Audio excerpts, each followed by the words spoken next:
Sobat SB, beberapa waktu yang lalu seorang pendaki Gunung Slamet dinyatakan hilang, tapi dapat ditemukan meskipun dalam kondisi yang meninggal dunia. Dan juga beberapa waktu yang lalu seorang pendaki Bukit Mongkrang yang di Tawangmangu juga dinyatakan hilang. Dan sampai saat ini pun belum ditemukan. Sebenarnya apa sih penyebab mereka itu meninggal dunia ataupun hilang? Apakah benar bahwa di atas gunung itu ada peristiwa-peristiwa mistis? Yuk ikuti pembahasan pada video berikut ini. Halo Sobat SB, saya Haryo Tinmar. Selamat datang di channel Sukses Bahagia yang akan membahas seputar parenting dan living yang akan membantu Sobat SB untuk meraih sukses dan bahagia. Dunia pendakian gunung di Indonesia kembali diselimuti kabar duka. Seorang pendaki muda asal Magelang, Syafiq Ridwan Ali Razan, 18 tahun, yang dilaporkan hilang sejak akhir Desember 2025 usai mendaki Gunung Slamet. Akhirnya ditemukan dalam kondisi meninggal dunia pada tanggal 14 Januari 2026. Jenazah Syafiq ditemukan di sisi selatan lereng Gunung Slamet, tidak jauh dari lokasi ditemukannya barang-barang pribadi seperti jas hujan, senter, dan trekking pole. Dengan dugaan kuat penyebab kematiannya adalah hipotermia. Proses evakuasi pun sangat sulit karena medan terjal dan cuaca buruk. Sementara itu, rekan pendaki Syafiq, Himawan Koidar Bahran, berhasil ditemukan selamat. Di tengah kabar duka ini, kekhawatiran juga datang dari Bukit Mongkrang, Tawangmangu, Karanganyar, di mana seorang pendaki bernama Yasid Ahmad Firdaus, 26 tahun, dilaporkan hilang pada tanggal 18 Januari 2026. Hingga kini sudah 13 hari dinyatakan hilang. Pencarian Yasid Ahmad Firdaus, pendaki yang hilang di Bukit Mongkrang Tawangmangu tersebut, dilakukan oleh tim SAR gabungan yang terus-menerus mencari selama 13 hari ini. Terdiri dari 300 personel dari Basarnas Surakarta, BPBD Karanganyar, TNI, Polri, Perhutani, relawan, dan warga lokal, serta didukung dengan drone dan anjing pelacak. Namun hingga 13 hari pencarian belum ditemukan, dan pada hari ini operasi pencarian ditutup. Beberapa waktu yang lalu saya juga telah membuat video bagaimana tips naik gunung aman. Nah, saya akan sampaikan secara ringkas. Ada 6 faktor yang mempengaruhi keselamatan dalam mendaki gunung.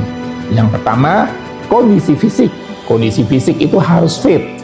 Kalau tidak fit, misalnya sedang kena flu, jangan coba-coba untuk naik gunung, lebih baik ditunda. Yang kedua, juga harus memahami karakteristik gunung. Berapa lama pendakian sampai ke puncak, bagaimana medan dan cuacanya. Yang ketiga, juga harus membawa makanan dan minuman yang cukup. Yang keempat, harus menggunakan perlengkapan yang memadai, seperti jaket, kemudian celana yang anti hujan atau anti air, bahkan windshield, juga kuplo ataupun sarung tangan. Yang kelima, pakailah pakaian yang kontras, tidak senada dengan warna sekitar gunung, agar mudah dikenali oleh teman-teman pendaki yang lain. Nah, yang keenam, yang ini akan saya bahas lebih detail lagi. Hal-hal apa saja yang harus dihindari dalam kita mendaki di gunung, yaitu jangan banyak bicara, jangan bercanda, harus fokus, jangan mengeluarkan kata-kata kasar atau marah. 6 faktor ini apabila diabaikan akan membahayakan keselamatan pendaki gunung tersebut. Sobat SB, nah inilah tadi tips bagaimana naik gunung dengan aman. Untuk pendaki gunung, ikuti tips ini agar kita dapat naik gunung dengan aman, nyaman, dan pastinya menyenangkan. Sobat SB, apakah ada hal-hal atau kejadian mistis ketika kita naik gunung? Nah, ini pengalaman saya. Yang pertama, ketika saya naik Gunung Ciremai dengan tinggi 3078 mdpl yang berada di Kabupaten Kuningan. Kala itu rombongan sekitar 20 orang, ada satu orang yang sering teriak-teriak, berkata kasar, akibatnya dia tidak bisa minum. Ketika beristirahat, saya minum air dari jerigen, kurang lebih jerigen ukuran 1 liter air. Masih dalam keadaan penuh, namun saya bisa meminumnya. Kemudian ada teman lain yang meminta air dan bisa meminumnya. Tapi giliran orang yang suka bicara kasar tadi akan minum, maka airnya tidak bisa keluar. Orang ini bilang, saya mau naik. Tapi dia malah mau menuju jurang. Untung dapat dicegah oleh teman-temannya. Yang kedua, ini pengalaman saya sendiri. Waktu itu saya naik gunung gede, yaitu setinggi 2.958 mdpl yang terletak di daerah Cibodas. Naik gunung itu tidak boleh nengok kanan maupun kiri, terutama pada waktu malam hari. Jadi, kita harus berjalan lurus melihat kaki teman yang ada di depan. Nah, pada waktu itu saya nggak sadar saya menengok ke kanan. Saya melihat ada kuburan.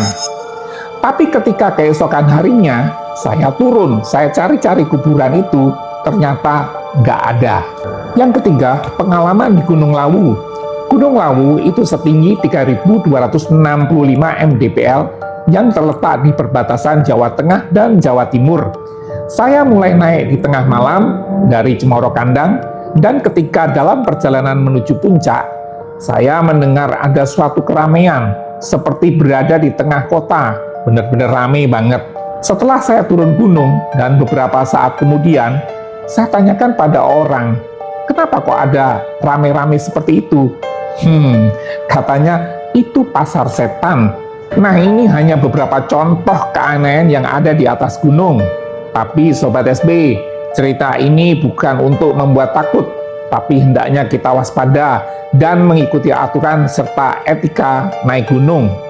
Sobat SB, bila Sobat SB mempunyai pengalaman hal lainnya, tolong komentar ya, biar kita bisa sharing. Sobat SB, kalau Sobat SB mempunyai hobi naik gunung atau mempunyai keluarga yang hobi naik gunung, terutama untuk pendaki pemula, jangan lupa lihat video di bawah ini dulu ya.